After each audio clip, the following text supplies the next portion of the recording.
welcome to Dose of Wonder. I'm Caitlin, your guide on this journey through mindfulness, mental health, grief, and personal growth. Each episode will dive into honest explorations and gentle reflections to help you find moments of calm, clarity, and a little bit of wonder too. So grab your favorite cozy spot, take a deep breath, and let's get started.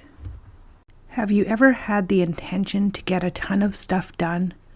A big, ambitious to-do list that you want to tick off confidently and efficiently, but then, you just don't have the energy, the willpower, or the motivation. Instead of doing the X, Y, and Z on your list, you roll over in bed and hit the snooze button.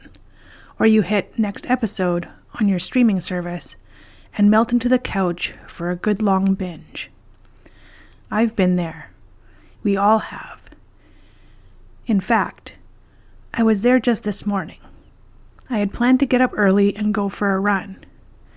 Instead, I rolled back over, pulled the blanket up, and decided I needed a little more sleep. Eventually, I did get up and go for that run, but later than planned, and shorter than planned, too. And that's okay. I gave myself some grace. I told myself that my body needed that extra rest. That's actually one of the first keys to getting motivated again. Self-compassion. The willingness to be gentle with yourself when you fall short or you just don't have it in you. Because motivation doesn't start with punishment. It starts with grace. The truth is, we tend to think of motivation as this endless battery we should always have charged. But willpower isn't infinite. It drains fast, especially when we're already tired, stressed, or overwhelmed. So one of the smartest things you can do is design your environment to make motivation easier, not harder. That's what I did with my run.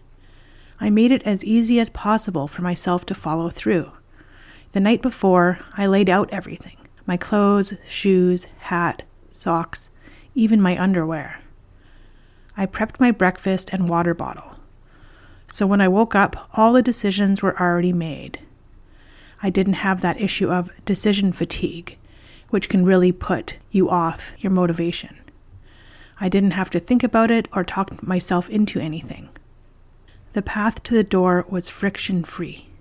This is something that psychologists call the principle of ease, or as I said, kind of the opposite of decision fatigue. The idea that the fewer decisions you have to make, the more likely you are to act. Every tiny decision, like where's my gear, should I eat first, is it too cold, eats away at your mental energy. Remove that friction and suddenly you're in motion, literally or figuratively. If you want to find motivation, make the starting line as smooth and simple as possible. Another trick is to break big, overwhelming tasks into smaller, manageable steps. When something feels too big, your brain automatically labels it as dangerous, a threat to your comfort and energy. That's why you end up flopping on the couch and opening Netflix instead. But if you tell yourself, I'm just going to do 5 minutes, that feels doable. And 9 times out of 10, once you start, momentum takes over. Starting is the hardest part. Once you're in motion, it's much easier to stay in motion. One of my favorite online yoga teachers, Yoga with Adriene, always says, or a lot of the time she says in her videos, that making it onto the mat is the hardest part, and that the fact that we're there sitting watching her talk on our computer or our phone or TV, we've already done the hardest part. Now, once you have started, you also need to protect your energy. So taking strategic breaks is part of the motivation cycle, not the opposite of it. Breaks aren't indulgence, they're maintenance. So step away for a few minutes. Go for a 5-minute walk down the block and back. Get outside for a bit of fresh air and a change of scenery. If you're really wiped, take a nap, but be smart about it. There's an interesting little hack that you might have heard of called the coffee nap. You drink a cup of coffee, then you immediately take a 20-minute nap. By the time you wake up, the caffeine has kicked in, and you feel refreshed and alert instead of groggy. The point is to treat rest as a tool, not a failure. Avoiding burnout is the long game of motivation. And when you do accomplish something, even something small, celebrate it. Acknowledge it. We are wired for rewards, and our brains crave that feedback loop. So give yourself credit and celebrate those little wins. That might mean something tiny, a gold star, a literal pat on the back, or a satisfying check mark in your planner. It might mean a small treat, one episode of your favorite show, a walk, or a meal that feels both nourishing and special. For bigger goals, maybe you buy yourself that thing you've been eyeing up for weeks. The size of the reward doesn't matter.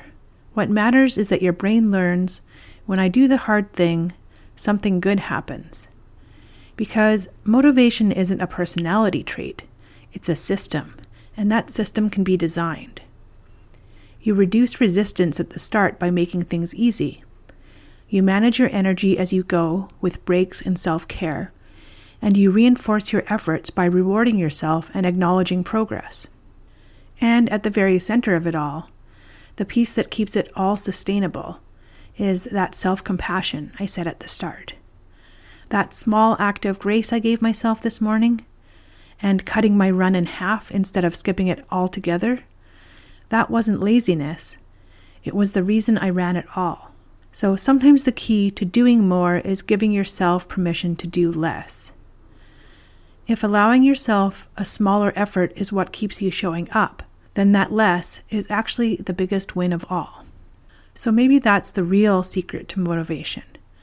Not pushing harder, but being kind enough to keep yourself in the game.